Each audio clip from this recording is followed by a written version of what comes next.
ಅವನೇ ಬರಬಾರ್ದಂತ ನನ್ನ ಮಗನನ್ನು ಇಲ್ಲೇ ಶಾಲೆಗೆ ಸೇರಿದೆ. ಕಾರಣ ಇಷ್ಟೇ,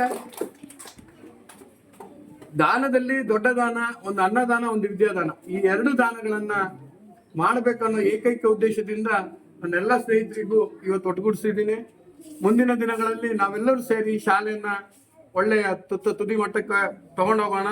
ನಿನ್ನೆನು ಈ ಶಾಲೆಯ ಬಗ್ಗೆ ಲೋಕೇಶ್ ಅವರು ನಾವೆಲ್ಲ ಕೂತ್ಕೊಂಡು ಡಿಸ್ಕಸ್ ಮಾಡಿದ್ವಿ ಅಲ್ಲ, ಈ ಶಾಲೆಯನ್ನ ಯಾವ ತರ ಮಾಡ್ಬೇಕು, ಅದಕ್ಕೆ ಟ್ರಸ್ಟ್ ಮಾಡ್ಬೇಕಾದ್ರೆ ಅದಕ್ಕೆ ಯಾವ ಬೆಂಗಳೂರು ಲೆವೆಲ್ ಅಲ್ಲಿ ಅಥವಾ ಏನಾದ್ರು ಇರ್ಬೇಕಾದ್ರೆ ಅದ್ರಲ್ಲಿ ನಮ್ಮ ಜೊತೆಯಲ್ಲಿ ನಮ್ಮ ಮೋಹನ್ ಶೆಟ್ಟಿ ಸಾಹೇಬರು ಇದ್ದಾರೆ, ನನ್ನೊಂದು ಬ್ರದರ್, ಬಿಗ್ ಬ್ರದರ್ ಇದ್ದಂಗೆ.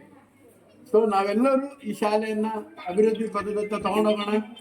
ನಾವು ಈ ಶಾಲೆಯನ್ನ ಇಂಗ್ಲಿಷ್ ಮೀಡಿಯಂ ಶಾಲೆಗಿಂತಲೂ ನಮ್ಮ ಶಾಲೆ ಮಾತೃ ಶಾಲೆಯಾಗಿ ಮಾಡೋಣ ಅಂತ ಹೇಳ್ತಾ ನನಗೆ ಮಾತಾಡಲಿಕ್ಕೆ ಅವಕಾಶ ಮಾಡಿಕೊಟ್ಟಂತ ತಮಗೆಲ್ಲ ಹೊಂದಿಸ್ತಾ ನನ್ನ ಎರಡು ಮಾತನ್ನು ಮುಗಿಸ್ತೇನೆ. ಜೈ ಹಿಂದ್, ಜೈ ಕರ್ನಾಟಕ.